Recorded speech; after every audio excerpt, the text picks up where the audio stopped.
that you matter. In the time it takes to watch this video, $3 million will be stolen globally due to scams. I'm gogogo. I've been investigating and educating on scams since 2017. My team and I developed Secure, the first anti-scam software solely dedicated to protecting people from online scams. Secure is the hero you need, since 1 in 4 people fall victim to scams. Many online scams start with victims being tricked into downloading remote access software. It allows the scammer to take control of your computer from anywhere in the world, as if they were sitting right in front of it. Even if you hang up on the scammer, you're still in danger if that remote access software is not uninstalled. And what do I mean by danger? Well, the scammers will have unrestricted access to your computer, even when you're not using it. This means your personal documents, photos, webcam, passwords, even your bank accounts can be accessed by the scammers. With Secure, it will completely block these scammers from using remote access software. Shit's bad. You thought it's bad here in the US? Over in China, every single girl, like there are all these girls in China that are trying to make it as the next big content creator, popular, like influencer in China. It is insane. If you walk around in a Chinese city at night, you might come across something like this. Rows of people, mostly young and attractive, sitting something like this. Rows of people, mostly young and attractive, sitting or standing on the streets in front of rows of phones and ring lights. Oh my God. Singing and talking and sometimes dancing. They look like streamers, but they also look homeless. Indeed, they do gather around places where homeless people tend to be. On the sidewalks, inside tunnels. Yeah, this is like, so if you replace this microphone with a syringe, that would basically be San Francisco. On bridges or under bridges. There was even a bridge that became so famous for this type of gathering that people started going there just to watch the spectacle. Oh my God. There was so much foot traffic under the bridge that at one point it started to look like a local festival or it's ridiculous. You can see people dressed up impeccably while dancing in the mud, or carrying a heavy jar of water while dancing in the mud, or downright rolling in the mud, or basically doing whatever it takes to get attention from viewers.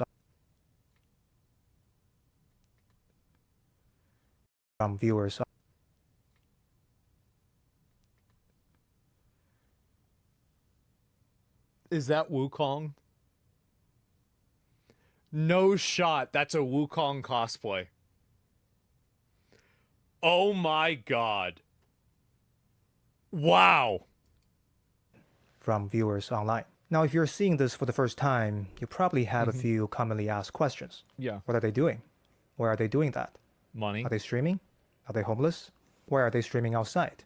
Why can't they stream from home? Why are they all together like that? Why can't they just stream by themselves? True. Why do they seem so desperate? What's pushing them to go this far? I know why they're desperate. Why is this happening? Why are we here? What's the meaning of life? Oh, the shit. universe. No, okay, I got you. In this video, I will talk about this phenomenon of homeless streaming in China. I'll talk about what it is and what caused it. And in so doing, paint a cautionary tale of what can happen when the attention economy goes too far. Now, like these streamers, the problem is that there's too many hoes and not enough simps. That's the issue. There are a bunch of girls out there, but there's only so many simps that can give them money. I'm a content creator, so I feel a personal connection to their struggle. What? You might not be a streamer or a content creator. I'm just saying. And that's okay, because the lessons here are applicable across culture and geography and can be useful regardless of your particular... I talked to a girl that she came from China, and I talked to her a lot about this. If you think that Western streamers and these streamer girls in the West are catty, bro, like the China and Taiwan shit, that's on a whole other level. Well, I didn't even realize that. Like, it was crazy. It's ruthless in China? Yes, it is. Domains of human endeavor. So join me as we dive in Savage. to the rise of these homeless streamers. Mm-hmm. Now, first of all, yes, they are indeed streamers, but no, Yes. they're not homeless, or at least not usually. So why are they out there on the street in the middle of the night? Well, they come out at night because nighttime just happens to be a peak time for streaming traffic in China. Most people would have finished work at that point and Yeah. are now online seeking entertainment. So nighttime Fish where the naturally fish has the are. most streamed viewers, and streamers in turn get online at night to capitalize on that. Many streamers also have day jobs and would only have time to stream at night. That's In another terms big of why they reason, do it on the probably. street, though, it's mostly because it makes for engaging content. You're probably seeing TikTok dancers do this, filming their content in public, sometimes to the annoyance of other people. TikTokers can Yeah. and do film their content in private spaces, but there's something interesting about the real world chaos, the cars and the cityscape and the social pressure of other people watching that can make the content more engaging to watch. And I these think that's probably true. He's right about that. Chinese streamers stream in public to capture some of that same engagement on their stream. Additionally, for some streamers, this is also an attempt to appeal to pity. The idea is that if viewers see them sitting out in the cold at 1 in the morning, they might feel empathy towards the streamers. This is one thing that happens with people here in the US too, with streamers, is that they try to act like they don't have money or like things aren't this way. And like this is it's not as big as it used to be, but I always thought this shit was cringe, bro. Like if you've got people trying to like you're trying to make them think that they that's you, it's what do you mean it's like me? Didn't I show like how much money I made like yesterday? Like what the fuck? That's not me at all. No, but it's this entire idea of like trying to be relatable, and it's just farming losers. That's what it is. As a result, become nicer to them and donate to their stream more often. Now, I acknowledge that this looks kind of insane. In fact, when I first started researching is this insane. topic,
I had to do a sanity check and contact a few people in China to make sure that they've actually seen this with their own eyes. Yeah. And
this Exactly. is not just AI generated footage. Mhm. And unfortunately, it is real. Wow. In fact, you can watch the stream from these streamers right now. You need to use a Chinese streaming platform, and here's me trying to do this a few weeks Yep. ago. I just searched for street streaming and found one after just a couple of scrolls. What was shocking to me Douyin was is like that one I of- was watching this That's like one of their most popular like places. Like that's one of their big websites. That's like their TikTok basically. at 1:40 in the afternoon Pacific time, which would have been about 4, almost 5 o'clock in the morning in China. So this poor girl was on the street at basically 5 in the morning Yeah. while it was kind of raining and streaming for the 46 people who were watching the stream. So the question is, why are they going this far? And sure, streaming outside might make for slightly better content, but compared to the comfort of streaming from home, what's pushing these streamers to go out in the cold in the middle of the night? Well, it's Now, first, also probably so they can attract, like, all you really need is 1 or 2 simps. Like, how many of you guys have seen, like, smaller female streamers that are pretty much completely supported by, like, 3 guys? I've seen this a lot. Whale simps? Yeah, 2 or 3 loaded simps, exactly. of all, there is a macroeconomic reason for this. After the COVID lockdown, China's economy has not rebounded as strongly as one would have hoped. The rate of unemployment is still relatively high, and even those with jobs might not necessarily be able to afford the cost of living in major cities. Yep. Streaming, on the other hand, has a low barrier to entry. Basically, anyone with a phone and an You internet do whatever the connection fuck you want. can do it. So naturally, streaming becomes something many Chinese people do to supplement their income. According to CCTV, there were more than 15 million professional streamers in China by the end of 2023. That means roughly 1 in every 100 people in China were streamers. In other words, the streaming industry has become incredibly competitive. It's therefore a necessity Oh my for god. streamers to go the extra mile, to stand out in a sea of people making similar content if they want to make money. In my opinion, like, this is just the way I think about it, is that I think they go about it the wrong way. They're not thinking about it the right way. Because, like, you really want to go and make money and you want to be successful, etc. What you have to do is you have to do something different. Like, oversaturated? Nah, it's not oversaturated. You just go in there, you do something funny, and you're still going to come out ahead. Winners win and losers lose. You always have to keep that in mind. This entire mindset that you have to follow the crowd and follow trends and everything like that, that's what losers do. Effort to come out to the street is just one such example. But there are other factors that exaggerates this sense of desperation in streamers and push them to work harder. One of these factors is baked directly into the mechanics of Chinese streaming platforms, and it has to do with how Chinese streamers get paid. Now, many streaming platforms in the West, like Twitch and YouTube, have ad revenue sharing programs. Once streamers are qualified and accepted into the program, even if their viewers don't pay them, the streamers can still get paid from ad revenue. Chinese streaming platforms, on the other hand, don't have ad revenue sharing, or at least not yet at this time. So streamers' income has to come from the pocket of the viewers. That usually happens in one of two ways. First, that's why it's a bunch of pretty girls. That's the reason why. They're trying to farm 1 or 2 simps, and that's all they need. That viewer donation. Viewers can tip the streamers directly through these virtual why they're wearing gifts. makeup, this is one of the most common ways for street streamers high to heels. monetize. The second way is live commerce, and this is basically infomercial but on streams. Streamers would talk about the product, and there will be a button at the bottom of the screen for viewers to buy.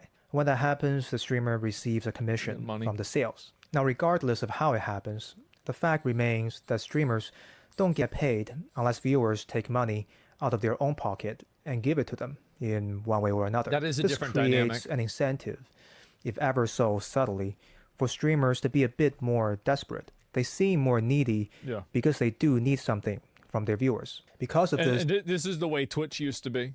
It's like there used to always be viewers and like streamers would used to hide their wealth and like hide the amount of money that they made. And this is something that happened really until COVID.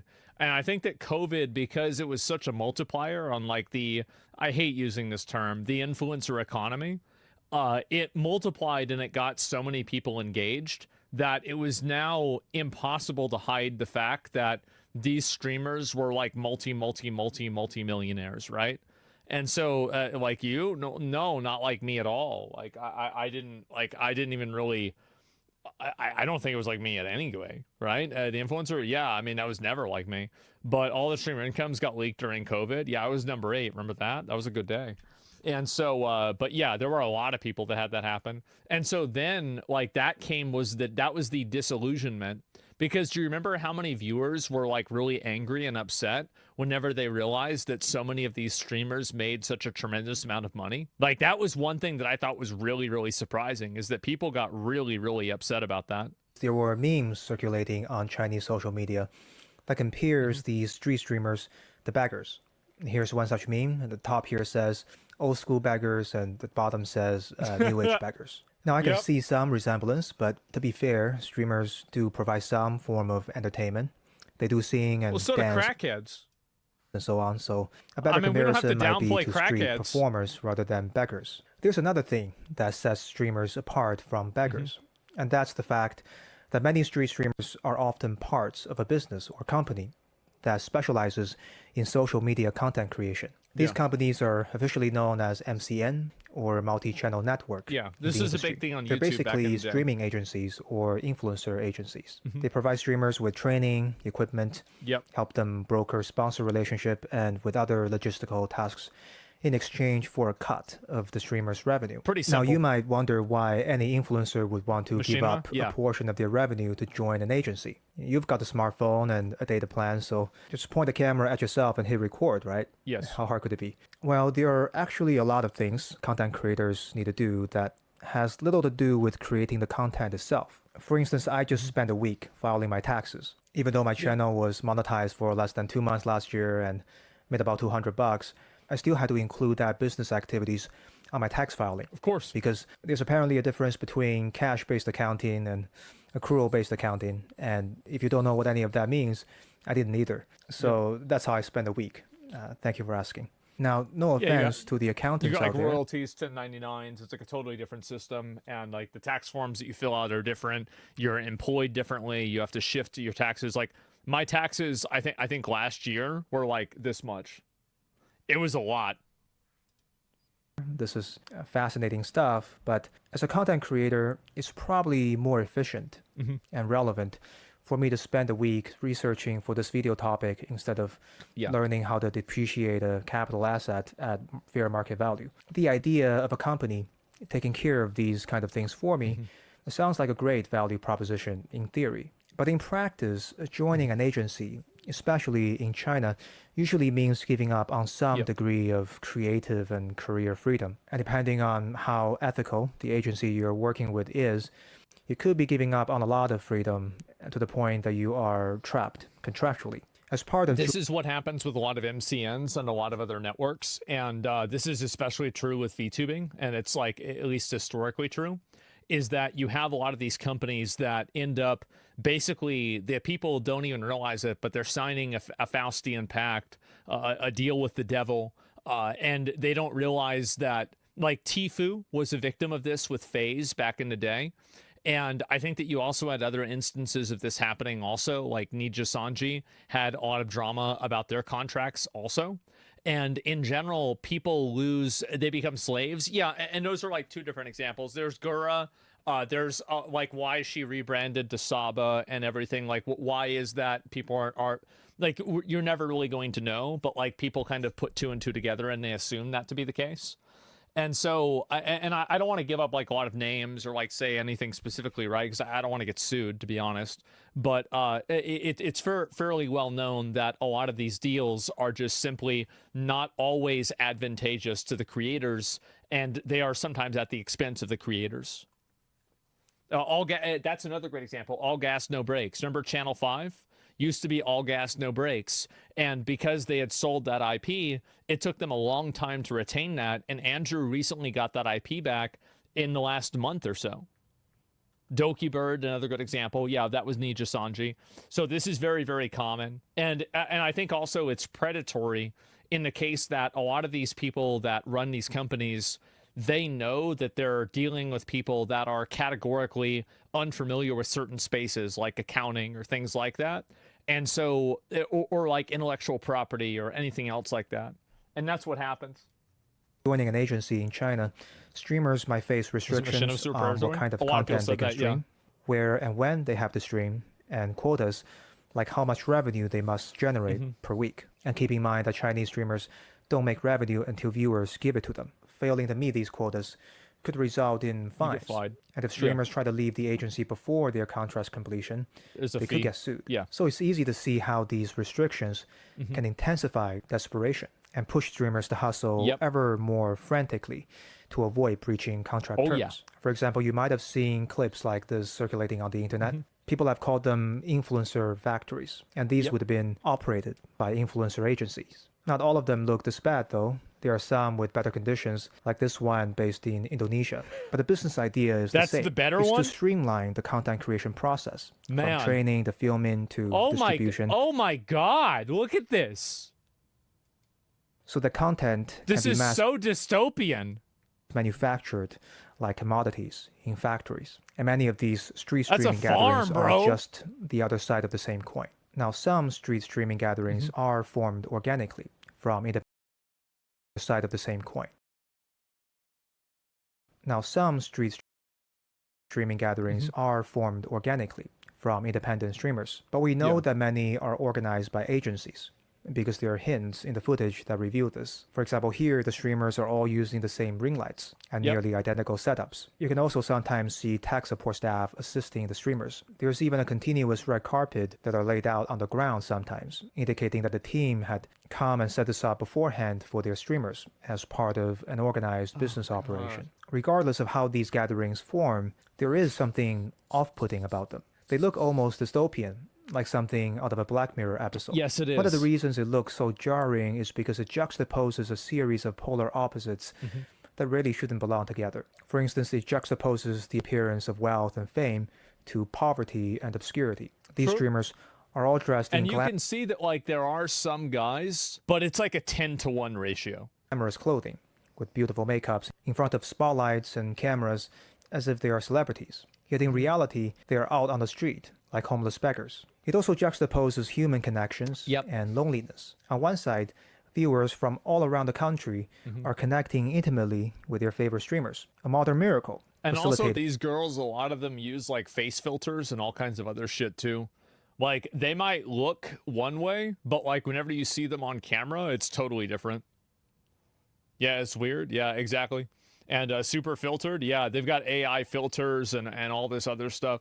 No, I'm not gonna name any name. Like I mean, there are some girls like you will meet them and like, damn, this bitch is hot, right? Like she actually looks the way she does on the camera.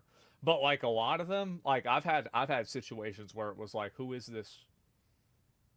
What's your name? I don't even recognize you.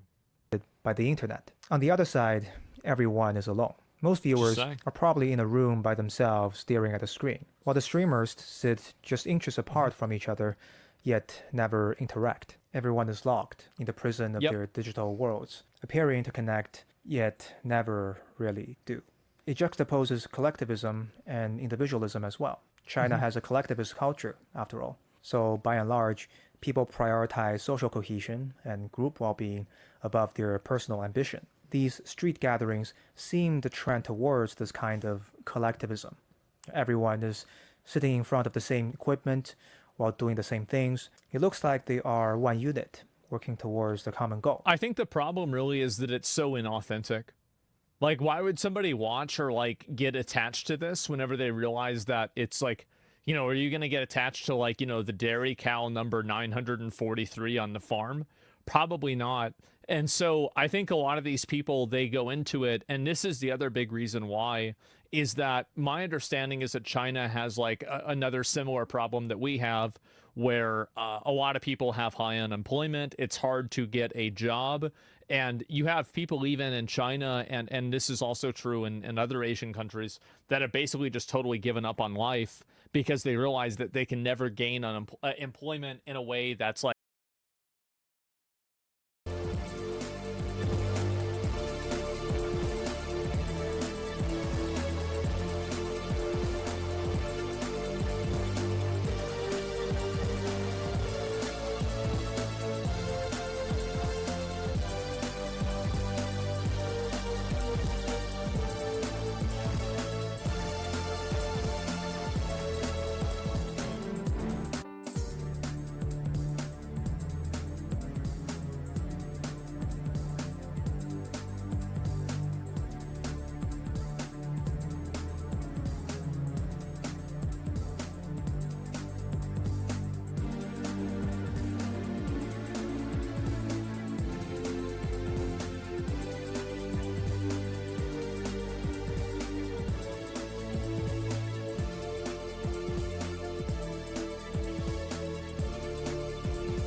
like meaningful. And so, yeah, wealth inequality is going hard. Like everything like that's going super hard. But the reality is quite the opposite. It's The lying hyper flat. Yeah, that's individualistic. what they call it. The streamers aren't working towards any sort of collective well-being. Rather, each streamer is out for themselves, Yeah, climbing exactly. over each other to take a slice from a pie that is only so large. And you They're can see this too on Twitch. Like this is one big difference between Twitch and YouTube is that on YouTube there are so many viewers that there's an abundance that people don't feel the need to cannibalize each other's viewers in the same way that they do on Twitch. But on Twitch there's a lot more competitiveness because the market is more limited and discoverability is based off of popularity. So for example, like if I look at like my stream right now, where is it? Let me see. I can just pull this up on Twitch. If I look at it, it is beneficial for me, and I gain a passive advantage right now because we have the top stream on the entire platform. This is a big thing, and so there's a snowball effect that continues to happen. Do you see kind of what I'm saying? GBMX 10K viewership. Well, what I'm saying is that the more people come in and the more people watch, the more you get discovered. So it just builds on itself and on itself and on itself. So yeah. It's also in real time. Yeah, definitely. so many viewers on the platform that And so that increases the amount of competitive behavior. Chinese streamers are regional though. Twitch is global time zones. Yeah, but do you think like they're still fighting for the same simps? You realize there's only like maybe a handful of simps in China that are willing to give some random pretty girl $1,000. So they're all fighting over that same guy that wants to give a pretty girl $1,000. That's it. each of them with only so much budget for tips. For one streamer to gain a viewer's attention and tip is for another to lose it. Yeah, and exactly. this individualistic zero-sum competition leads to the last juxtaposition, the appearance of individuality and its complete erasure. The point of streaming is supposed to be genuine connection. It's a platform for streamers to show their authentic personality and uniqueness for their fans to connect with. And each streamer here appears to try to do that. They're all dressed up, enthusiastic, and entertaining. But in reality, they've lost their individuality in their very attempt to show it. The reality is that they're all doing the same things in front of the same gears. This process of mass production of content has turned content creation into a commodity. And each streamer is but one of many identical cogs in the content creation machine that churns out the same sort of... This is the same problem that we have here in the West. There's a lot of streamers, like if you scroll down and you look for Fortnite streamers that have 70 viewers, you're going to see a lot of the same person.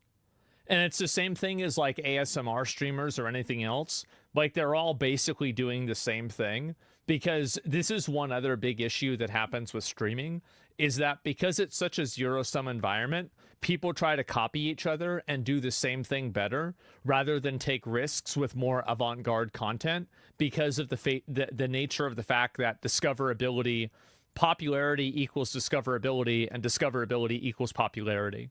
So you always are focused on farming metas, and you're always focused on doing things that are kind of already proven successes rather than anything else. Variety's where it's at. Yeah, so that's what I'm saying. MP4 files onto the influencer factory conveyor belt. Now, what's happened to the Chinese content creation industry is something I'll call rat racification. That is not a real word, but it's pretty obvious what that means. To refer to this process of transforming otherwise creative and productive pursuit into zero-sum hustle. Content creation was a cool thing initially. It was a venue for creatives to share their work, and people who resonated with them could start following them. It was sort of amateur and underground, and Asian parents had yet to agree that it was a real job. And then people started noticing how much money was in it and began to flood into the industry. There was enough financial reward there for some people to be willing to go to the extreme to win. Next thing you know... like I've had a lot of people tell me, like they see like the fact that like my stream does well and they're like, oh man, maybe I should stream too. And like I always tell people, like, if you want to go and start streaming, go ahead and try it, right? I mean, like you might as well. I mean, if you think that you can do a good job, like I thought I could do a good job and I did. And so like there are going to be other people that do that too. But it is pretty hard to do that. And I think also another big issue is that a lot of the people that are successful do things that a lot of people that want to be streamers don't want to do. Like, for example, for me, I'm live every single day. I cover topics that I think are interesting to me, but I also focus on doing things that are interesting to my audience too. I try to follow trends, I try to listen to what people are saying, and I try to be entertaining all the time. I don't just simply turn on the camera and start playing a video game. Other people do that, and that generally has a lower rate of success. So really, when you want to succeed in something, you have to exceed your competition, and you have to do something in a way that's more compelling or interesting than other people. And so he said not to follow trends 10 minutes ago. Well, and that's the thing, is that a stupid person would say that, like, oh, but I said don't follow trends, but now you're saying do follow trends. A stupid person wouldn't be able to understand that distinction, but a person who will be successful will. And so that's not really my fault, that's yours.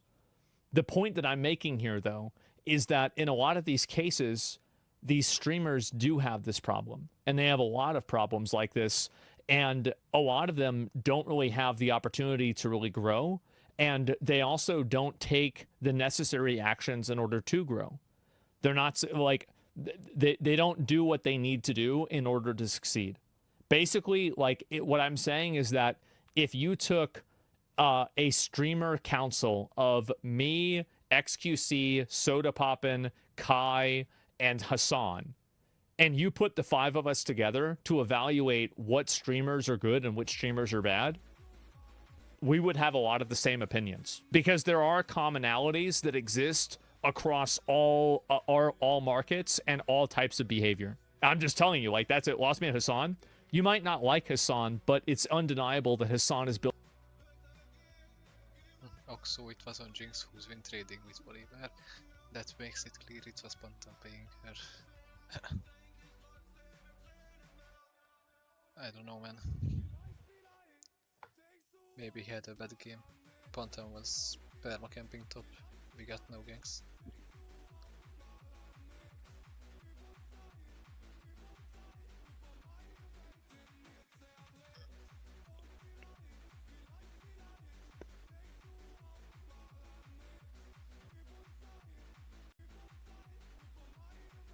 Also trying to gank bot a lot of times. That lives better. Mire? Lóra, vada, mire. De mondom, mire? Most nem flexelő? Hát, honnan kellett volna tudnom, hogy flexezni akarta? Hát nem tudom. Minek vagy Szoknék DC-nek egy vagy? kis ujjam? Na, azt mondtad, jöjjek. Hát, mert szerintem mi a faszomért gyere? Tudja, a tököm. Majd jó veled az árság. Hát, veled biztos nem.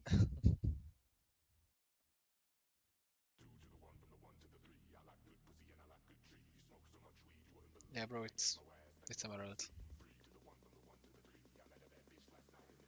No, we are not playing solo queue anymore.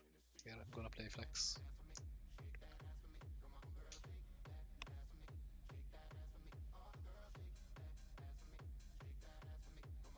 But GG man, GG. De szép foldere van a Vikinek. Ő választotta. Mondom. Amúgy én voltam. How many viewers have one time? My I don't know, my record might be 60 viewers with raid and 20-30 viewers without raid. No, I'm not Polish. I am from Hungary.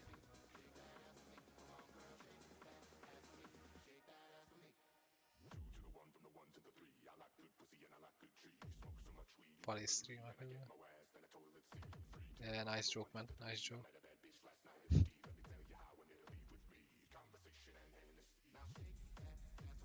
Shade that's all.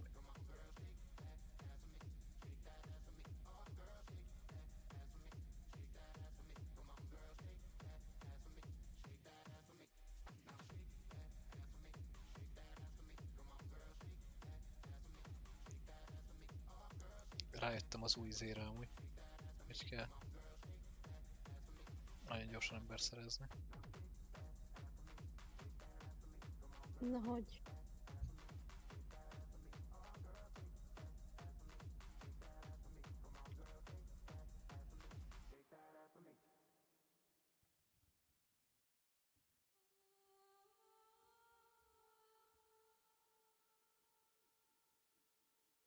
Good music, thank you. No, it's not copyrighted. It's a mix.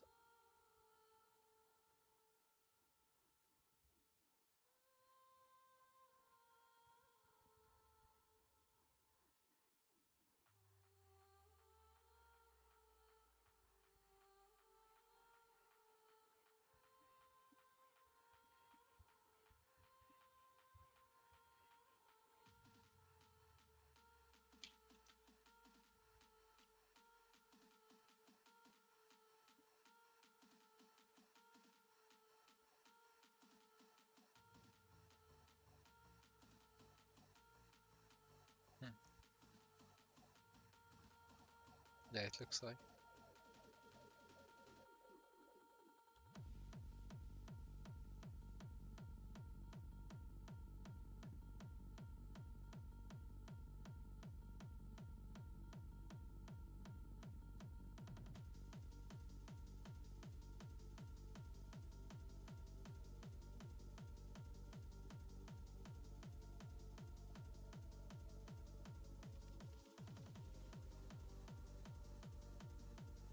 See you. Bye bye. Built himself a large audience, and he's successful at streaming. He is. And he does a lot of the same things that I do because I see him do it. You might not notice it, but I do. The whole endeavor became a zero-sum rat race, something that isn't so different from the traditional rat race, like working at a bad office job with an exploitative employer. So you can sit in your street cubicle and do streaming work the same way you sit in your office cubicle and do paperwork. Just a different flavor of soul-sucking, but your soul is getting sucked either way. This doesn't just happen in Chinese content creation, of course. In the West, for instance, you can find courses online that teach you how to churn out basically garbage content quickly or even in an automated fashion so that you can extract easy and fast income or even passive income. That's what people try and do all the time. And this is like with repurposing and reposting clips and stuff like that. Yeah, absolutely. Yeah, it's extremely, extremely common. And like what I'm saying is like a lot of the people that are bad streamers, the reason why isn't some sort of abstract luck reason. It's actually extremely defined and very easy to identify why someone isn't successful. Limited to the content creation industry either. Rat racification can and has happened to many industries. But personally, as a content creator, it is a shame for me to see the rat racification of my industry in real time and its effect on people. Since I started making content, I've made many YouTuber friends who have since quit making videos. Many of them have come to content creation with one expectation, and when that expectation wasn't met, they soon burnt out. Now, this is just a personal theory of mine. Happens to a lot of streamers too. It's super common. But I think the rat race is a choice to some degree. I believe that it's possible to not participate in the rat race, even if the industry one is in is rat racifying in real time. In other words, just because other people in my industry are rat racing out of control doesn't necessarily mean that I have to do it too. Now, I'm not giving... That's true. I think that you have a lot of streamers that exist outside of that spectrum. I think one guy who's a great example of that is Northern Lion. Like, he does follow trends to an extent, but he's not constantly trying to collab with every new streamer and do all this other new stuff. He kind of just stays in his own lane and does his own thing. And I think that if you want to build a long-term level of success, Forsen's another one who does that as well. Lyric is another one. You don't have to, but Lyric, obviously, and all of these guys will capitalize on trends sometimes. Like, you know, Forsen, if there's a new game that has open voice chat and it's an open world game like Atlas, you can guarantee Forsen will be playing that probably on the first day. If there's a new, video game that comes out that's like a single player game, you can guarantee Lyric will probably be playing that on the first day. Maximilian, yeah, Max, if there's a new fighting game that comes out, Max is going to be playing that. And so all of these guys, they're not necessarily inside of the rat race, but they still have their areas of, I wouldn't really say expertise, but their areas of being prolific in, where like they very commonly make content in this way. It's the same as I used to be with niche. Yeah, they have their own niche as well, their own branding. Like I used to be like this with MMOs a lot. I've become less like this, but even now people still associate me with that for that reason. Career advice here, and I'm not saying what I'm doing is the only way, but just to use it as an example, I had a friend who asked me this once. He said, Lewis, look at these big YouTube channels like Mr. Beast, right? They have much bigger budgets and teams of professional writers and editors. All you have is a camera and a keyboard, so how can you possibly compete? Well, now, this is always critical. It's again, like it's defeatist attitude. That's a loser attitude. Losers think like that. Winners don't think like that. Losers do. It's just my take on it.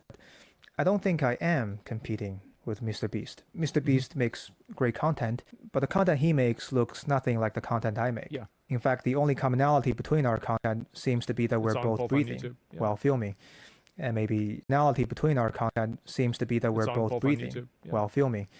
And maybe speaking in English. I'm looking for something more specific. I'm looking to create and maybe speaking in English. I'm looking for something more specific. I'm looking to create content that falls in the intersection between what I love making, what I'm good at making, and what people like watching. And this is what a lot of people don't understand. And a lot of streamers live inside of one of these circles or two of these circles, but success exists inside of all three of them. Intersection will be different for different creators, almost by definition. I learned this from listening to Naval Ravikant, although I think it might actually be a variation of the Japanese philosophy of Ikigai. So feel free to look into these sources further if you're interested in this idea. I adopted the idea for YouTube, but the original is much more general and can be applied to pretty much any industry. The idea is that you should pick an endeavor that falls in the intersection of what you love doing, what you are good at, and what people are willing to pay you for. Now, if someone is exclusively motivated by money, they'll tend to ignore what they love doing. They'll push hard on what they are good at and what they'll get paid for. And that is one way that you could get yourself into a rat race. If you're just and you also burn out that way too. I see a lot of streamers do that, where like they constantly try to chase trends and do things in order to like get the most viewers, and then eventually it doesn't pay off for them, and then they get frustrated and stop streaming. It out and hustling, then you're not getting anything intrinsic out of the experience. And that's a problem, not because of some romantic notion of this "you must do what you love" cliche. It's bullshit. The reason is much more practical. Exclusive outcome orientation is a problem because it's a competitive disadvantage. If you're good at something but hated, you're self-motivating. Someone else who is also good at it but love it will outdo you. The trick is therefore to be ambitious enough to follow your passion, but never be so idealistic as to lose sight of what you're good at and what people will pay for. He's completely right. Now, I'm not saying this is easy. On average, this is actually like this right here should be mandatory listening for anybody who is wanting to be a streamer.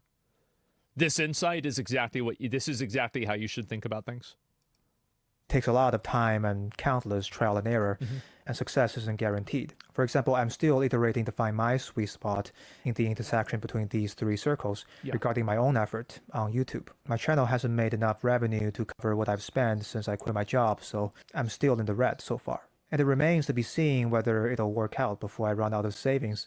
I am ready, though, to take my resume back to the job market if it doesn't work out. And I'd probably keep making content on the side and try again once I have enough savings. Because I remember what it was like to push myself to do only what people are paying me for when I worked as a corporate consultant for a few years. No, I'm not saying all jobs are bad, but that particular one just wasn't for me. It was a grind and created a lot of unnecessary human misery. So I think it's worth it. There's a lot of people also that like there are days where, like, I'll be honest, there are days where I don't really want to stream, but I go live anyway because that's what I do. And I know people want to see me to go live. They want to see the content. And that's it. Like and again, there are times where I think treating content creation as a hobby is effective, and times where treating content creation as a job are effective. And too much of one and not enough of the other will create a distortion, and it will hurt your content. But you're no longer dependent on this. Why still do it? Because it's what I do. It's what I like doing. And there's a lot of reasons why. Yeah, I mean, there's a lot of reasons. Like, I like doing it. I think that's number one. But there's a lot of other things besides that. Do you ever experience burnout? Yeah, sure.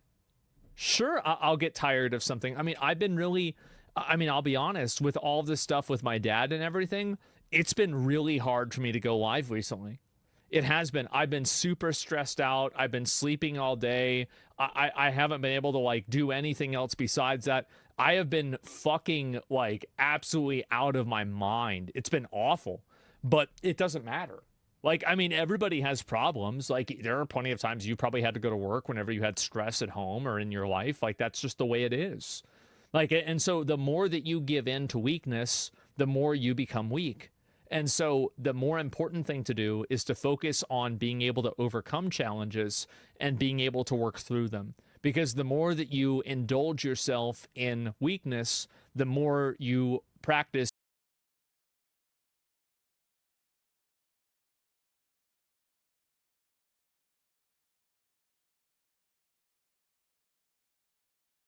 being weak. And so that's it. To take some time to figure out a way to avoid that, even if it takes a long time. Especially when I know that it's possible to avoid the rat race, as I've seen people succeeding at it. And even in something as competitive as Chinese streaming industry, there are examples of people who have figured out ways to navigate it while maintaining their sanity and passion. Sure, I'm not talking about the sort of get-rich-quick stories that streaming agencies often use for recruitment. Yeah. I'm talking about stories like this one, where a streamer figures out a path over time to create useful products and services and uses content as a way to find the people that can benefit from them. Exactly. Now, this is not a report of someone who's becoming insanely rich, but maybe that's not the point of their journey. And their journey is still ongoing, so who knows where it will end up. And the point is that it looks like they are enjoying their journey so much that it's already fulfilling, regardless of its destination. Now, I want to acknowledge the possibility that some industries can be so toxic that the only way to compete is to rat race, and one might really have to switch industry to get out of it. I'm not saying that it's easy to find a sustainable and meaningful career. I've always found that rat racing sometimes can be enjoyable.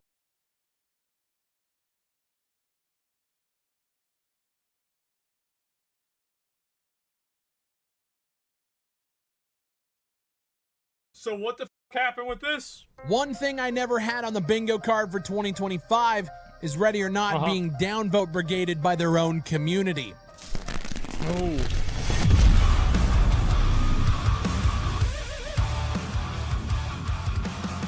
At a time during the Steam summer sale where Ready or Not is 50% off on Steam, you'd think we'd see a lot more eyes on their title leading up to their console launch on July 15th. And for transparency's sake, I have a pending deal with Ready or Not to celebrate their console launch. They wanted me to jump in. Good for him. That was going to be some sponsored content for Void Interactive. And as you guys can now see from this chart, things aren't looking very good. It seems like for the last few days, people went crazy people are on getting this. A little pissed off. Articles being written about how controversial first-person shooter Ready or Not drops to mixed reviews as community slams dev for censorship. First-person shooter Ready or Not drops to mixed reviews as community slams the developers for censorship. What does this all mean? Let's talk about it. Ready or Not will be censored before launching on consoles, and it could even affect the PC version. Now, this article was published 2 days ago. It has now been confirmed this is happening to the PC version as well. And we're just gonna go to the source here and read through what's actually going on. Console rating content changes. Throughout the console port process, we've done our utmost to only make changes when they're flagged as absolutely required by our first-party partners. Our age rating as it stands for consoles is ESRB M rating PEGI 18, USK 18 to give an idea. Still, there are other game content requirements that console platforms have in order to exist on their systems, and a portion of these changes will be visible on the PC version. And see, that's what's gonna piss people off, right? Is like, if you're getting your game censored just to make Sony happy, of course that's gonna make the player base mad. If you look at it from the perspective of a PC player, your game is now being changed because of something that has no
nothing to do with you in order for the company to make more money. Yeah, obviously they'd be fucking mad. Like, I mean, you take away the reason and you take away the purpose and you just say, we're changing the game entirely in order to make it more accessible for consoles. Yeah, and we're going to censor it because of that. That would make anybody mad. Instead of jumping into that, It's they not go even in and explain complicated. the reasons why. There are two main reasons that these limited asset changes may be Yeah, visible really. on the PC version as well. Maintaining multiple versions of the game with different assets and system mechanics increases the likelihood of bugs to appear in future updates. So because this game is cross-platform when it comes to consoles, things have to have parity. If the in-game assets were not the same, it would make crossplay unusable. And because people want crossplay, both games have to remain the same. That's true. So what does that mean? It means we're losing a lot of gore and dismemberment. Player-induced dismemberment still has a large presence in the game, but is a little more limited. I heard as that to Japan's perspective on dismemberment is a little bit more conservative than ours.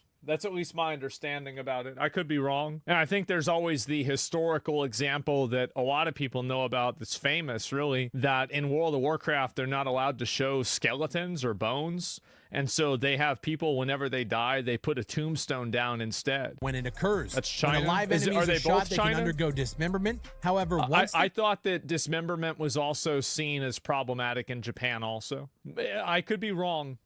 they're dead, no further dismemberment occurs. Note, the level of dismemberment itself, when it occurs, just was not China. actually toned down. Ultimately, we consider this an okay compromise considering our gameplay design already dissuades use of lethal force anyway. So if you have somebody on the ground, you shoot them with a shotgun, and when they're already dead, they're blows no their face longer off? being Yeah. dismembered. Lastly, some characters' art involving torture were tuned down slightly to be less over the top. For example, the tortured police informant on Narcos is still missing fingers, eyes, and covered in fresh wounds and blood, but a little bit less so. So it's just been toned down just slightly. Plus, some instances of explicit nudity for a handful of civilians and one suspect have been covered up a bit more. Can't show titties. It's consoles, they're babies. Explicit representations of violence and mistreatment against children. Although we already make a substantial effort to present mistreatment against children in the game in a responsible way, we made slight thematic expansions of this philosophy in order to better meet certification standards. For example, the child on Twisted Nerve has an animation change to be unconscious or sleeping instead of previously convulsive animations. So remember that kid in the top floor of Twisted Nerve who was like convulsing on the bed because she was left by her parents, probably induced something we didn't really know? That's no longer the case. This is the same team that's staring down the barrel of a gun from all of the media journalists who were shitting on them for creating a school shooter level. They came down and said, fuck that. We're going to do it with respect. We're going to do it right. And we're going to do it whether you like it or not. I think this is a really good parallel, which is the Baldur's Gate 3 bear sex scene. People don't really care about whether you can have sex with a bear in Baldur's Gate 3, but it represents a level of creative and artistic freedom that makes people think that they're really playing a art piece and they're playing something that has escapism rather than something that's made for a mass audience or made for commercial appeal. And I think that when you have games that exercise censorship in these ways, what happens is that the game loses that sense of escapism and authenticity. And I think that's really kind of the parallel that I'm drawing between these two circumstances. Art, well, yeah. And so, like, and I'm just using this as a broad term, but what I mean is that, like, for example, this is just me, but when I see a video game and it's using something that's different than male or female, I immediately think to myself, oh my God, it's one of those again. Oh, geez, it's one of these like weird games where it's like some weirdo made this game and they want to make it like, and so it takes me out of the game because I'm thinking to myself, I'm not thinking about being part of the game world anymore. I'm thinking about the game world being inauthentic at this point because it's being created in order to push a certain narrative. Elden Ring had body types though. I didn't say it's a make it or break it. I just said I don't like it. I didn't say I hate every game that has that, but I mean, I think it was stupid when Elden Ring did it too. I don't understand your point. Like, yeah, and so immersion is key. Yeah, and so that's really my point of it. real life cause, because and also it breaks the immersion.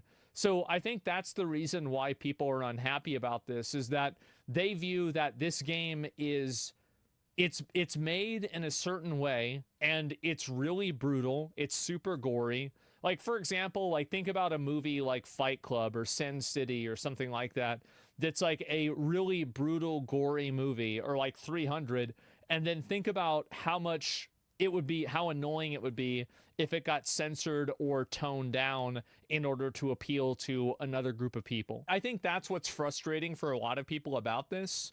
It's not even necessarily the content itself, it's what the changes of the content represent, which is the fact that you're having your game be altered away from the developer's original vision because of a publisher trying to exercise censorship and control over that game. Now, whether you think that's fair or not, that doesn't really matter. I think it's very evident that there's a lot of people that don't like that.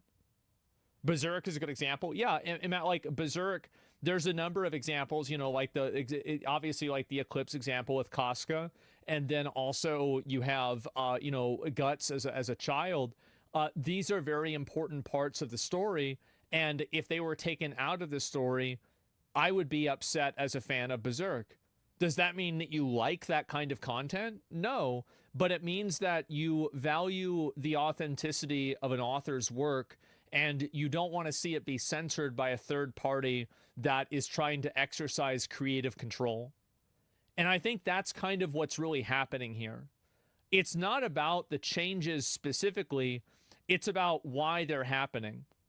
But when you have platforms that are telling you that you need to change the contents of your game to be less violent, to be less explicit, to show less titties or whatever, you got to play by their rules. The changes with the console version are small enough that most people here wouldn't notice if we didn't say anything, but we want to be Just as a child, you mean Griffith? Both.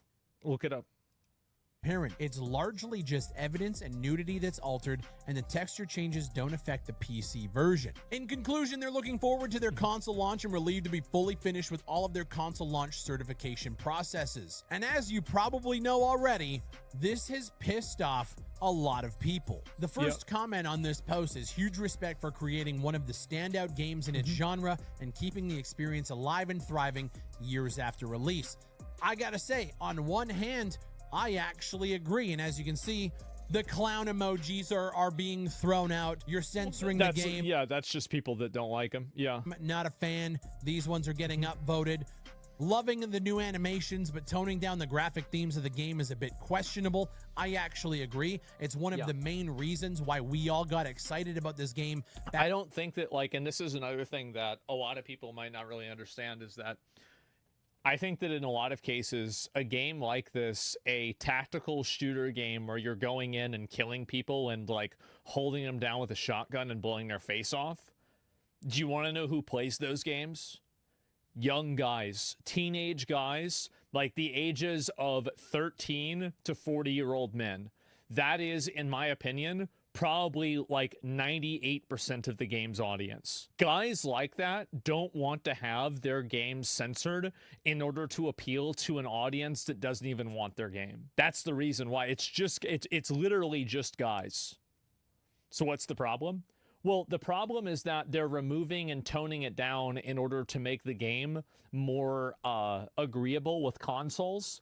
And I think that the reason why PC players are upset about this is because now the PC version of the game is being affected too. So now you bought this game and now your game is being changed because of because of a console. Of course that's going to make you mad. Back in 2017, because kids, when we first started seeing these concepts come to life, the school shooter level. Like, I don't think anybody criticizes Blizzard for making a Chinese version of WoW where they don't show corpses, because it's not in the actual like Western version. But when you have whenever you force, like, for example, if the Chinese version of the game was forced on all players, I think you'd see people be very frustrated. like concept trailer where they showed the officers opening up the shipping container and there were kids in there being trafficked and you rescue them. Those themes are what sold us on the game in the first place. And like this person points out, it was either that, the censoring of the game, or they get an adults only rating, which is basically commercially non-viable. So here we are. We're sitting here at the cusp of a console release, and we have people now downvoting the game because they're not a fan of the censorship that is inevitably going to be coming to the PC version of the game. Now, here's the thing. For the console crowd, if there wasn't crossplay and they wanted to downtone it, like, it is what it is. The fact that I don't think people would really care if they toned it down on the console-only version and the PC version wasn't changed. Have already purchased the game, most likely based on some of those themes that you guys show off in the screenshots, in the trailers, and in videos that we have already made on this channel in the past. The fact that that now is being changed after a purchase for somebody is kind of a shitty thing to do. I understand not wanting to go adults only, especially when it's being changed in order to appeal to an audience or a group of people that you're not even a part of.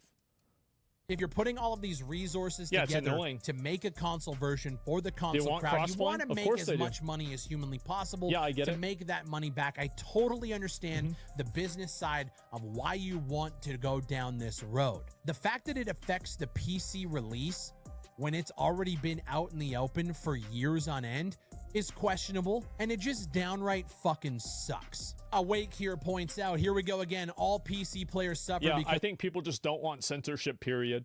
There's no like fine print to this. They just don't want censorship in games. They don't want to have some corporate guy up there telling somebody that's making a game, no, you can't do this, this isn't allowed, this is bad. Or give players a choice. Of console players. No one ever asked for refund sounds like a reasonable idea. The players never asked for the game. Now here's the thing. I don't know if I'm personally like upset enough to want to refund the game and say fuck it. Ready or Not is one of the best indie shooters that we have covered on this channel. They started off really, really rough, and they made their way to, again, one of the best releases that we have seen in a long time. But as the next comment points out, he believes that censoring certain aspects of the game is compromising the core identity of Ready or Not. And it's unfortunate that it has to be this way and the developers have to compromise. I'm sure they're not happy about it at all. I'm sure they would have loved just a one-to-one parody of whatever's on the PC version. That's also another good point to keep in mind, is that the devs don't like, why would the devs want this? But they're just capitulating to the consoles because they want to make more money. Can be on the console version. Probably would have made their lives a lot easier. But if I could give the developers a little bit of advice, you do not want to jump into a thread like this with this response. For clarification, the changes aren't extensive. They're only minor skin changes, with the most significant change being that players lose the ability to desecrate corpses. Well, I mean, again, the thing is that this is, I think, one of the worst arguments that somebody can make, is that it's really small, so it doesn't matter, because it can be easily reversed back onto the developer or the person making the change. So, like, if you're complaining about something and then somebody tells you, oh, well, this shouldn't matter to you, it's just really small. Well, okay, well, if it doesn't matter to me and it's really small, then why does it exist? Why are you doing it if it doesn't matter? Which I know for some people is like, yeah, big deal, but read the room. There's so it's obvious because of Karen's. Gerard's Gilly just goes down a little. It's not about the change, it's about why it's happening. Further, the woman on port gained tattered clothes instead of being nude. Small changes like that. Yeah, people don't like that. Guys don't like that. Yeah, they want to watch gritty, brutal, savage, awful games. That's what they like. Look at all the really, really popular guy movies over the years. They're all absolutely fucking brutal.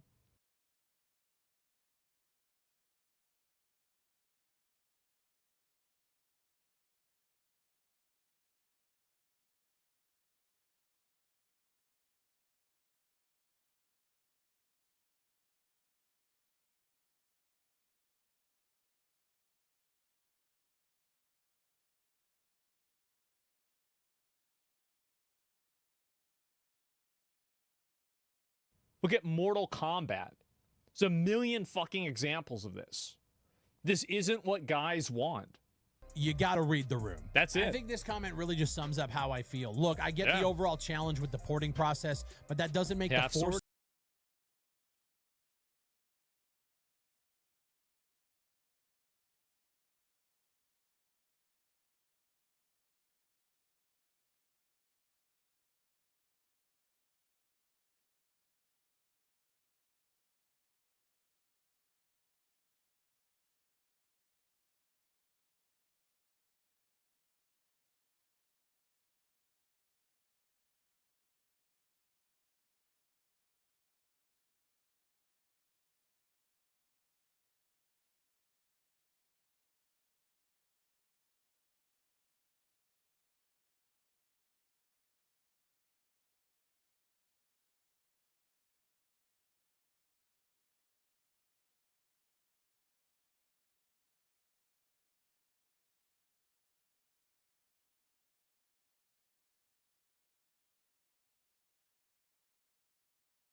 Yeah. compliance of a console port censorship guideline on us feel any less icky. As somebody who backed this game back in 2000, I think it was 2017, 2018. Yeah, John Wick, It kind exactly. of sucks to see the neutering of that atmosphere happen because they want to put it on consoles. I totally understand. The console crowd has been begging, dude.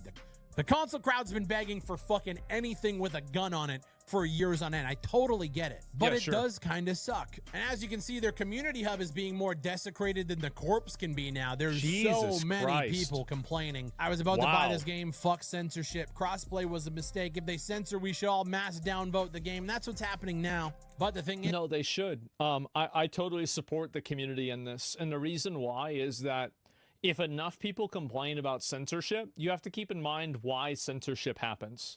So censorship happens because of the premise that some people will be offended, and the amount of people that are offended will be a larger group of people than the people that want the change. And so the change is made in order to appeal to the largest type of audience. So the way that you fight against censorship is you come together and you show that this censorship actually is more alienating to do than not, to do than not to do.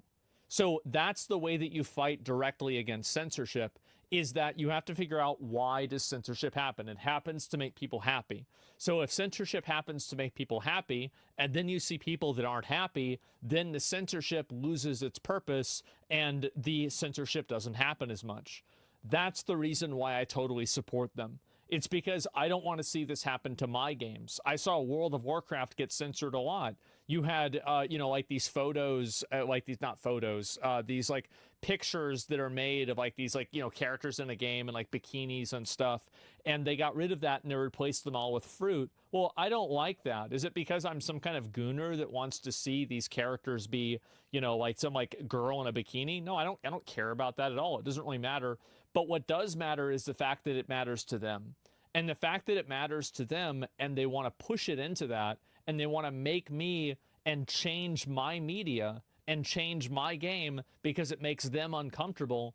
I think that as players, we need to push back against this in general. We need to push back against having games censored in order to appeal to a small minority of people who, in a lot of cases, aren't even interested in the game in the first place.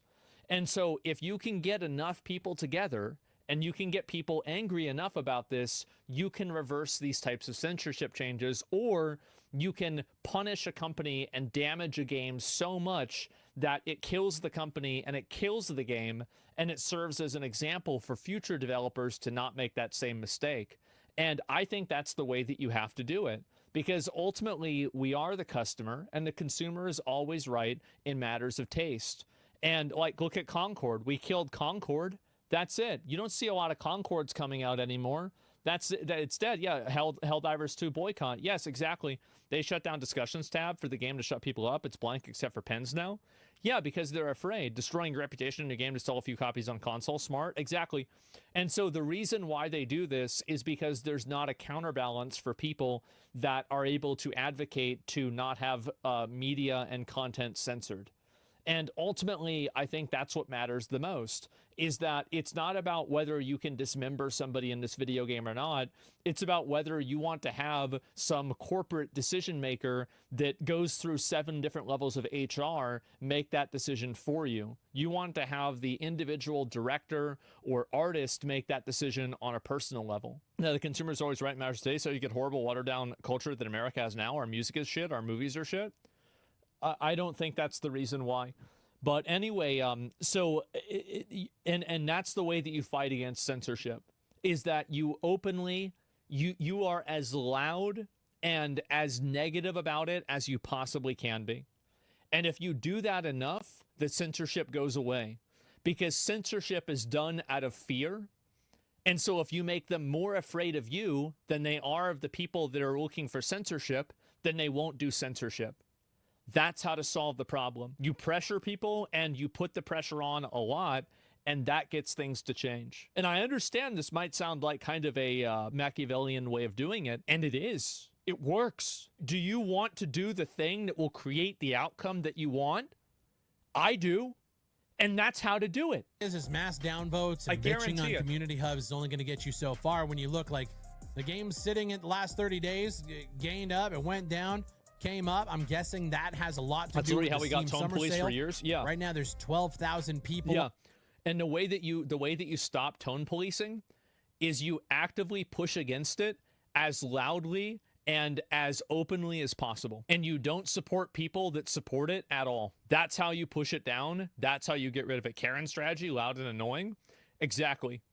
And the thing is that you should never be afraid to use tactics that other people would use against you. Whenever you're looking to achieve a goal, the only thing that you should do is look at how can I get to where I'm at?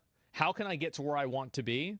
And not build up a bunch of rules in your mind of how to talk. Ends justify the means. I don't think that it's really an ends justifying the means. I think it's totally fair to do this.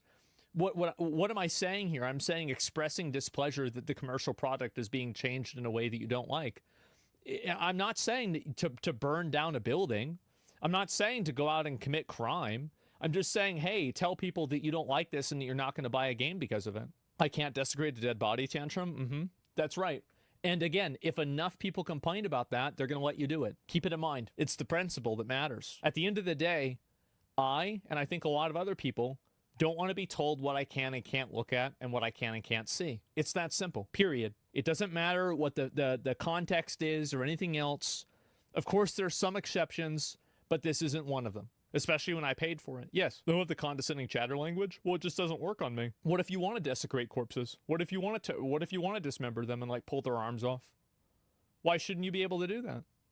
It's only a video game. Who cares? Really, like it doesn't matter. Nobody's dying. Nobody's getting hurt by this. It's not even real. Who cares? Online, which the game doesn't seem to be losing steam at all. When you look at the charts for 2025, like the game was kind of losing steam, trickling down 7,000, 6,000. You shouldn't even say this. You know, we hit the end of the month here in June. Steam Summer Sale starts and starting to climb right back up to around 11,000. It's not at its highest peak by any stretch. So while it's down a little bit from where it started at the beginning of the year, where it was hitting, you know, peaks of around 20,000, it hasn't dropped enough to really probably make a difference to the developers. I think they can clearly tell that a lot of people are pissed off with this change. And it's tough because I completely understand both sides of the coin. The developers want to get this into many people's hands as possible. People have been begging for them to do it, and this is the compromise that they have to make to be able to pass those certifications. But I also understand the gamer side of things. I don't think the console crowd actually cares about it. Maybe I'm wrong. Maybe I'm misreading it.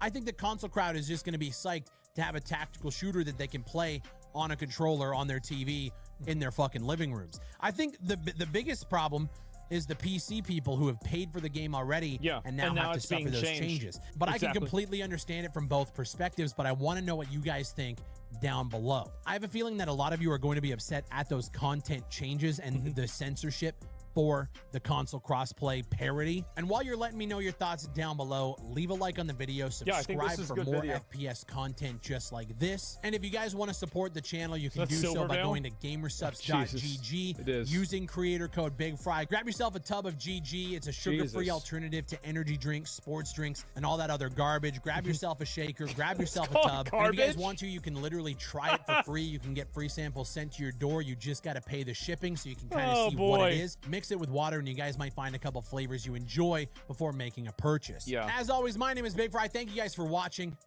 and I'll see you on the next one. Yeah, there it is. I think that was a pretty good video. I mean, he explained it pretty well. I can see why people are angry about it. I don't think console players want censorship either. I don't think that anybody wants censorship. I think this entire push for censorship isn't real.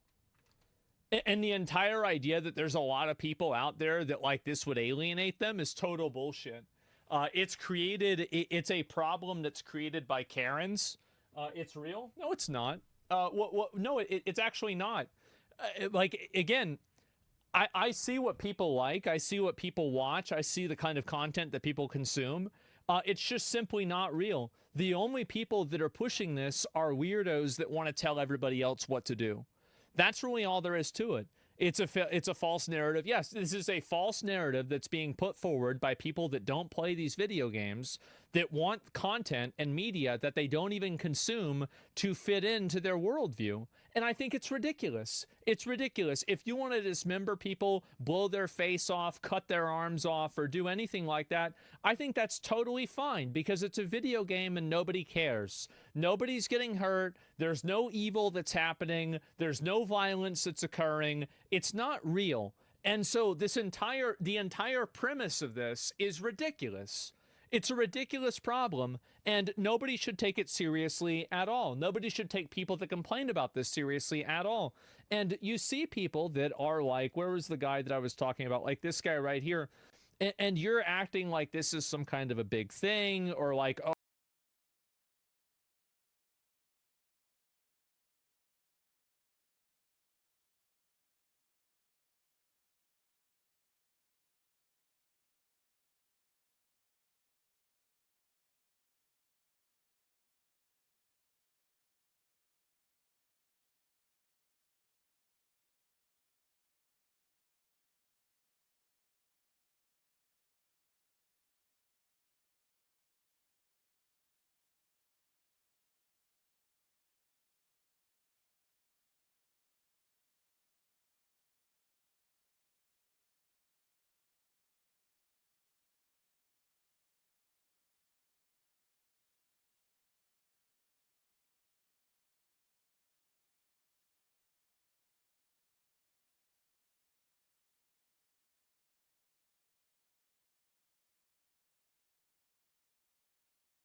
whoa, ask other people what they think about this. Well, I don't care what other people think about this. I care about what I think about this because it's my fucking game.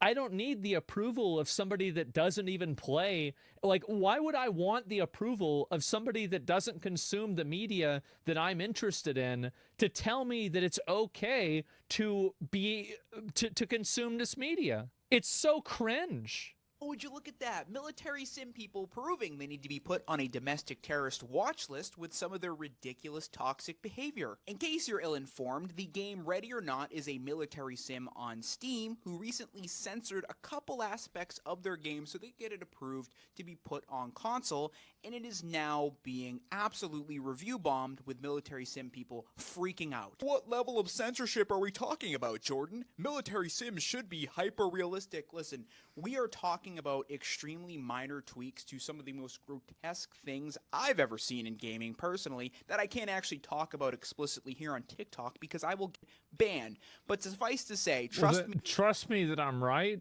but I can't tell you what I'm right about. That's not a good argument.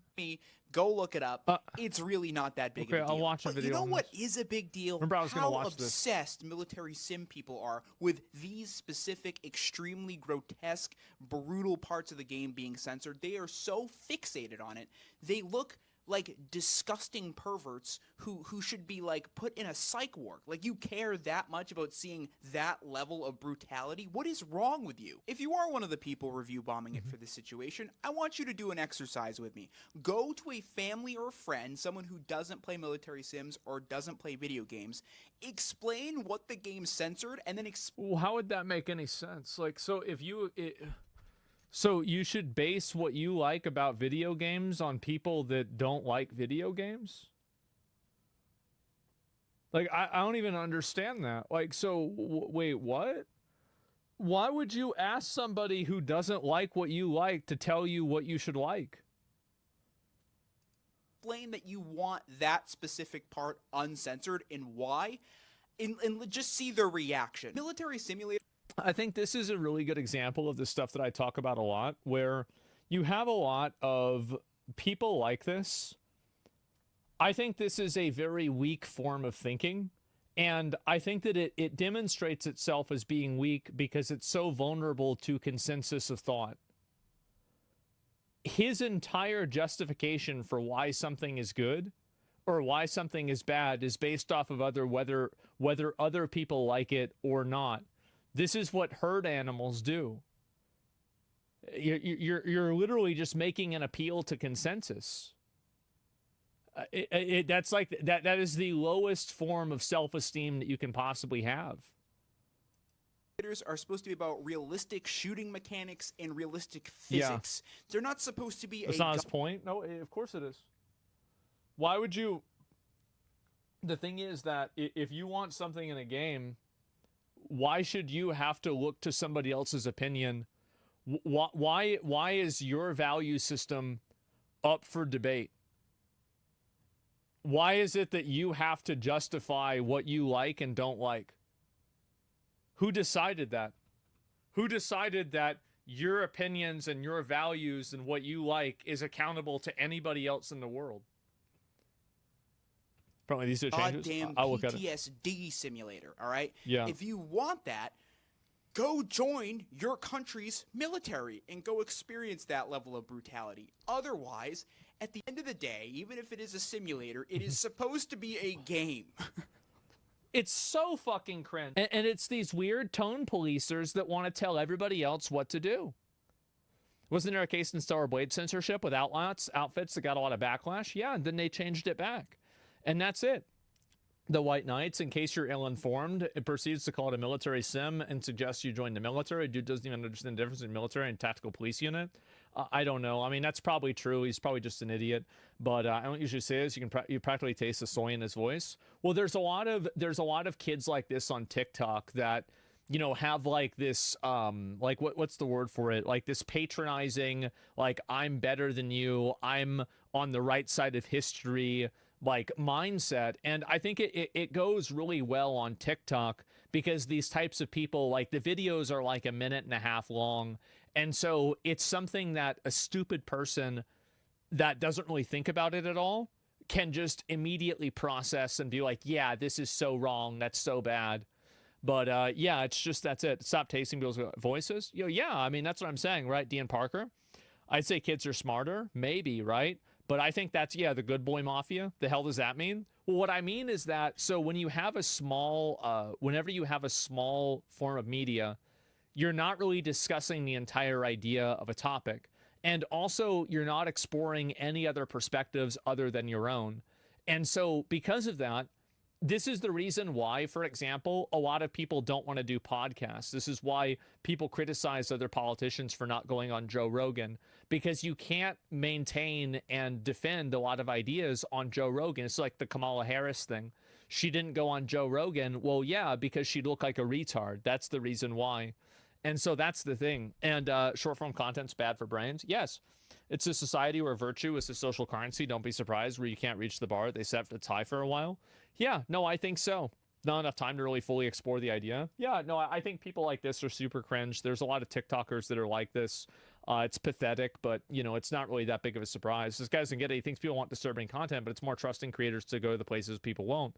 Yeah, exactly. Like, I think people, it's the same as the Baldur's Gate bear sex scene. People didn't like it because of the bear sex. They liked it because it indicated that the developer is willing to do whatever the fuck they want. And I think that people in general are tired of censored and neutered media in order to appeal to certain demographics that aren't even interested in the content to begin with.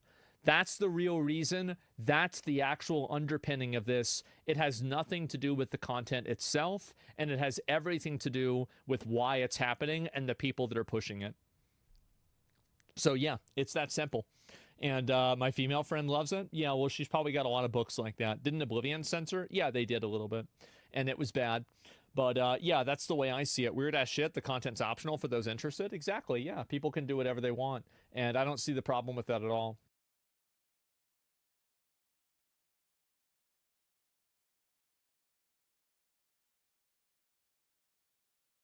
For years, I've called ADC the most OP, inflated role in the entire game with a crybaby player base that was just mad that they weren't good enough to carry. And for years, I genuinely believed it. It even got to the point where one of my most infamous leak clips of all time is me talking about how the only thing ADCs do is complain every season. Editor, play the clip. Dantes, is this the worst season for ADC, yes or no? Every season's the worst fucking season for ADCs, apparently. Every season! ADC's so weak! ADC's so weak! And then they're the 1v9 every game. Every ADC's above 50% win rate. Anyone who's even borderline human 1v9ing every game. Every meta is bot meta. Everyone always has to play for bot lane. Play for dragons! ADC's weak! ADC's weak! My support ended! Fuck you! So, as you guys can see, a lot of pent-up aggression towards the role. Now, if you've gone on Reddit at any point over the last 2 days, that clip will have surprised you because you've probably seen this post. In it, it talks about how, after 2 months of playing bot lane, I'm hard stuck and at a breaking point. And over the course of the entire post, it quotes tweets that I've made talking about how unfun the role feels. And instead of sitting here and making excuses, or telling you guys that's not what I really meant, or say that Reddit is taking things out of context, instead I'll say that they're 100% right. I can unequivocally, without a shadow of a doubt, tell you that after almost 600 games of playing ADC, this is the most unfun role in the entire game. Before we continue, let me give you guys a little breakdown of my league experience. I have about 20 to 30,000 games on jungle. Back in Season 10, I peaked Grandmaster on Hecarim mid and top lane only without playing a single game of jungle. And whenever I get filled support in Grandmaster, Master Challenger games, I most of the time always win. So going into this challenge, the only role that I knew that I never really experienced was Marksman and ADC. My only real experience with Marksman was playing Kindred for a couple thousand games, but even on Kindred, most of the time I can barely average a positive win rate. And let me just tell you, it is absolutely miserable. To clarify just one point before we continue, I don't think that ADC is necessarily weak. I just think that it is so unfun and mind-numbing to play that it makes it feel infinitely weaker than it actually is. You see, when you're playing other roles, there are a multitude of ways that you can get resources. Top laners can go for TP plays or roams out of base. Junglers can gank, invade, secure neutrals. Mid laners can shove and roam, TP, or even roam out of base. And supports, as we know, love leaving bot lane, so they're always going to be out looking for their missing dad. But the issue with bot lane is that you can't do any of that. Your agency in the game is limited to just how much you don't die. That's the extent of the role. Just don't die. For every other role in the game, there are ways to get ahead in the early, mid, and late game that work independently of your team. These can work in the way of engaging team fights, flanking, teleport plays, split pushing, or even setting up traps in bushes with CC and things like that. But the issue with ADC is that you are afforded none of these options. None of the ADC champs are really engaged champs that can just go in and wreak havoc single-handedly. You also can go for flanks, or else you're going to be getting shot out of the sky. Teleport isn't a rune that's ever taken on 99% of the roster. And if you ever try to split push or shove lanes alone, then chances are you're going to get 4-man by the Avengers and you're back to base before you can say fuck. When for years people used to talk to me about lack of ADC agency in the game, I used to say they were coping. But after actually playing the role, I know exactly what they mean. Because the problem is that you seriously can't do anything on your own. And I don't just think it's streamer debuff either of people going out of their way to focus me, but it just really sucks that you have to make sure that either your jungle or your support are on the same page of you, if not even both, because if they're not, you are not allowed to even walk up for the wave.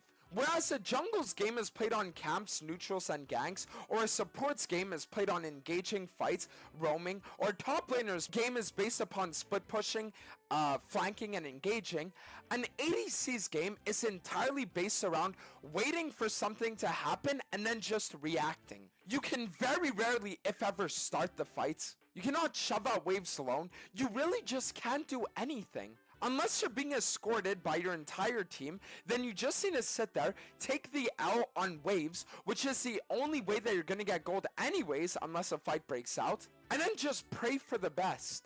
And I know what you're thinking. You're probably thinking, but Dantes, we already knew this. On Jutude's filter challenger climb, he had a 46% win rate on ADC. Whenever any other jungle content creators do ADC challenges, they never make it out of Masters, if even Diamond. And whenever you see any actual challenger ADC mains doing any kind of unranked to challenger, they are always do it with either a support or a jungle. But I thought I knew the secret. I thought the reason why all these people weren't finding success with the role wasn't because it was actually weak, but it was because they weren't building properly. But the truth is that no matter what you build, the agency just isn't there because builds aren't gonna affect your actual impact within the game. I know that's a bit of a confusing statement, so let me break it down. If I'm playing a champion like Draven, for example, and I get to have 3,000 health versus 2,000 health, if I'm walking up to the midwave alone, or if I'm trying to split push, or if I'm trying to engage fights, I'm still just gonna die no matter what. So no matter what my builds are, the fundamental issue with marksmen as a class is that they're just not allowed doing anything on their own. I went from locking in Hecarim every game and being able to look at a team comp and say, yeah, I can one-shot 4 of them, to playing a marksman, and if I ever try to walk up for a wave, I have to think to myself, are all 5 of the enemy members on the map? No? Oh, I